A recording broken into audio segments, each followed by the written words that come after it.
A Avenida Paulista nunca dorme. Mesmo de madrugada, luzes permanecem acesas, câmeras vigiam cada esquina e o coração financeiro do Brasil parece respirar em silêncio. Na madrugada de 28 de agosto de 2011, enquanto a cidade desacelerava, algo impensável acontecia por trás de paredes grossas e portas de aço, sem explosões, sem alarmes audíveis, sem correria. Durante horas, um grupo agiu com calma cirúrgica dentro de uma das áreas mais protegidas do país. Quando o dia amanheceu, 171 cofres particulares haviam sido violados. Milhões desapareceram sem deixar rastros visíveis. A pergunta que ecoou não foi quanto levaram, mas como ninguém percebeu.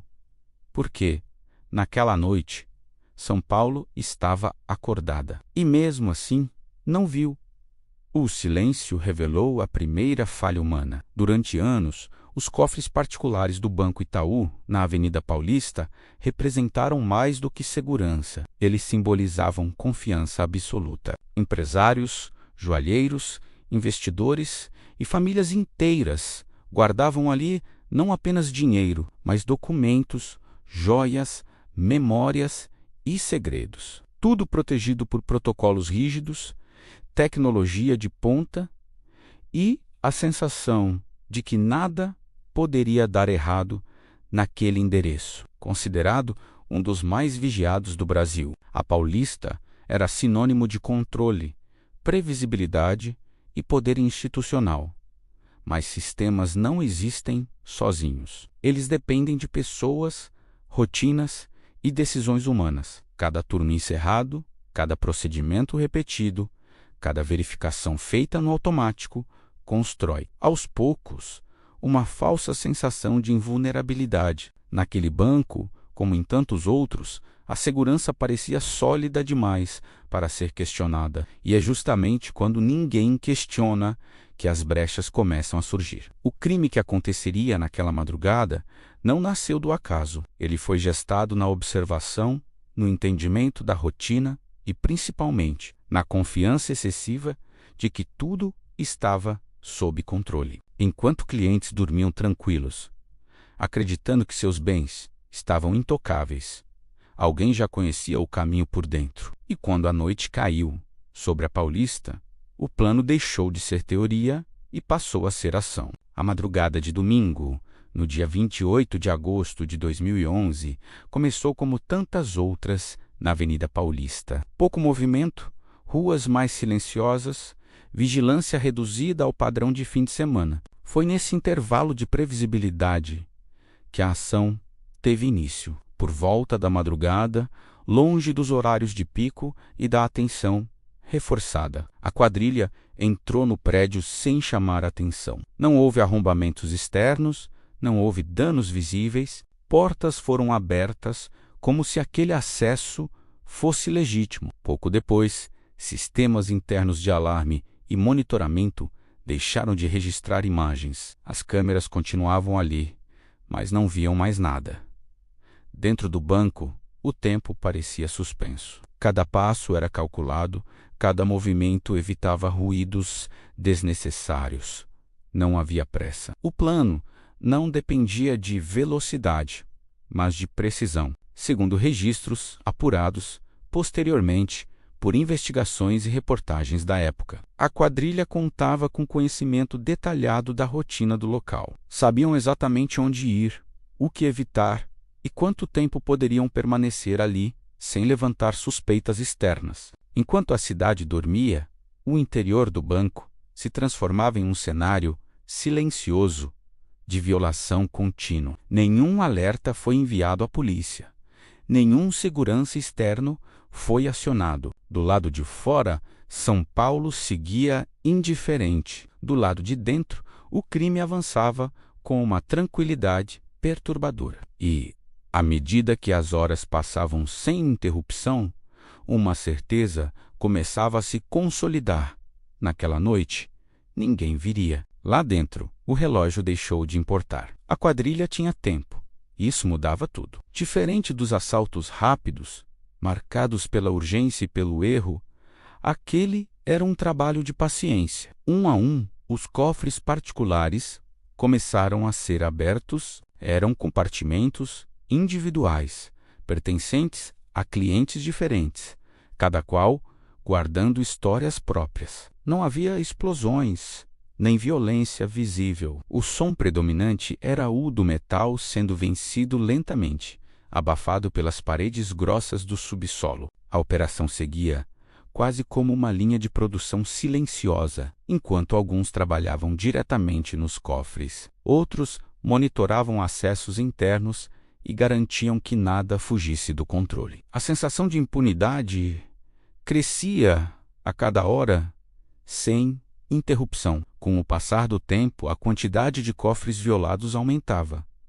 10, 20, 50. Ao final, seriam 171. Dentro deles, dinheiro em espécie, joias, relógios de alto valor, documentos e bens impossíveis de mensurar imediatamente. As estimativas iniciais, feitas apenas após a descoberta do crime, falariam em centenas de milhões de reais. Mas, naquele momento, o valor exato pouco importava. O que movia o grupo era a certeza de que o plano funcionava. Não havia sirenes, não havia telefonemas, não havia sinais externos de reação. Quando o amanhecer se aproximou, a quadrilha deixou o local com a mesma descrição com que entrou. Nenhuma explosão marcou o fim da ação. Nenhuma perseguição começou ali. O banco abriu normalmente naquela manhã. Funcionários chegaram para mais um dia de trabalho,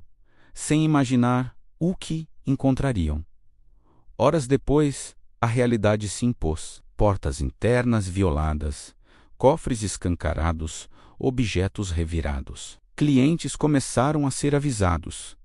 Alguns correram até a agência. Outros descobriram pelos noticiários. O choque foi imediato, não apenas pelo valor perdido, mas pela quebra de confiança. Como algo assim pôde acontecer no endereço mais vigiado do país?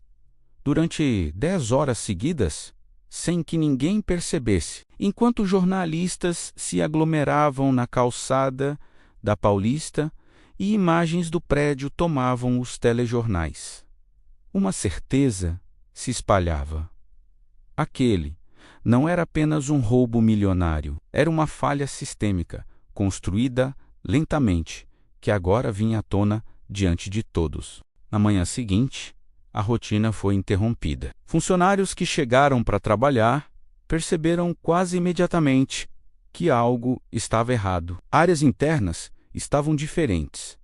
Portas que raramente eram abertas apresentavam sinais claros de violação. O banco foi isolado e a Polícia Civil de São Paulo assumiu o controle da cena. A partir dali, o silêncio que havia protegido o crime deu lugar a uma investigação minuciosa. Peritos começaram a reconstruir as últimas horas da madrugada, buscando entender como aquele acesso prolongado foi possível sem qualquer alerta externo. As primeiras pistas não estavam nos cofres, mas nos procedimentos. Registros internos indicavam falhas de checagem, rotinas repetidas sem questionamento e lacunas nos protocolos de segurança. Alguns sistemas haviam sido desligados de forma precisa, o que levantou a suspeita de conhecimento técnico e familiaridade com o funcionamento do local. Câmeras não foram destruídas,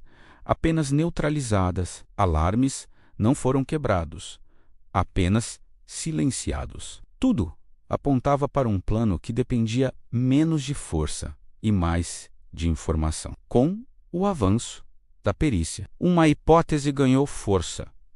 Alguém sabia exatamente quando agir e por quanto tempo poderia permanecer ali sem ser interrompido. Investigadores passaram a cruzar escalas de funcionários, acessos anteriores, registros de manutenção e movimentações atípicas nos dias que antecederam o crime. Nenhuma prova isolada resolvia o caso, mas o conjunto revelava um padrão inquietante. O assalto não havia explorado apenas falhas técnicas, mas brechas humanas. Pessoas que confiaram demais. Procedimentos que nunca foram revistos e a certeza equivocada de que aquele sistema era inviolável. A partir daquele momento, a narrativa mudava. O foco deixava de ser apenas o dinheiro levado e passava a ser a pergunta mais incômoda. Quem, mesmo sem estar presente naquela noite, havia tornado tudo aquilo possível? Nos meses e anos seguintes, o impacto do crime continuou se desdobrando. As investigações avançaram lentamente, como costuma acontecer em casos complexos, e algumas prisões foram realizadas ao longo do tempo. Parte dos envolvidos foi identificada, outros permaneceram nas sombras. Do valor estimado em centenas de milhões de reais, apenas uma fração foi recuperada. O restante simplesmente desapareceu, diluído em transações, esconderijos e rotas que jamais seriam totalmente mapeadas. Para os clientes afetados, o prejuízo não foi apenas financeiro. Muitos perderam bens insubstituíveis, documentos históricos, joias de família, memórias guardadas por décadas. O banco enfrentou processos judiciais, disputas sobre responsabilidade e indenizações milionárias. A confiança, antes inabalável, foi profundamente abalada. Internamente, protocolos de segurança foram revistos. Acessos passaram a ser monitorados com mais rigor e procedimentos, antes considerados suficientes, foram reformulados. O caso se tornou referência silenciosa dentro do sistema bancário, um lembrete constante de que tecnologia sozinha não garante proteção. Para os criminosos envolvidos, o desfecho esteve longe da imagem de sucesso. Prisões, condenações, vigilância constante e a impossibilidade de usufruir plenamente do que foi roubado. O dinheiro não trouxe liberdade, trouxe exposição. O que parecia um golpe perfeito revelou seu custo real com o passar do tempo. Porque, em crimes desse porte, o impacto não termina quando as portas se fecham. Ele se espalha, atinge vítimas invisíveis e deixa marcas que nenhum valor recupera. No fim, o que ficou daquele assalto não foi apenas a cifra impressionante ou o número exato de cofres violados. O que permaneceu foi a constatação desconfortável de que sistemas considerados infalíveis dependem, inevitavelmente, de decisões humanas. Não foram paredes grossas, nem portas de aço que falharam naquela madrugada na Avenida Paulista. Foram rotinas automáticas, confianças não questionadas e a certeza equivocada de que alguém sempre estaria olhando. O crime não venceu pela força, venceu pela previsibilidade. E quando a previsibilidade se instala, o erro deixa de ser exceção e passa a ser oportunidade. O dinheiro, como sempre, seguiu caminhos difíceis de rastrear, mas as consequências ficaram visíveis para todos os envolvidos. Se essa história te fez refletir, deixe seu like e se inscreva no canal. Seu apoio mantém essas investigações vivas. Comente se você confiaria tudo o que possui a um cofre bancário. No próximo episódio, um assalto ainda mais ousado, executado à luz do dia, diante de pessoas que jamais imaginaram estar presenciando um crime em andamento.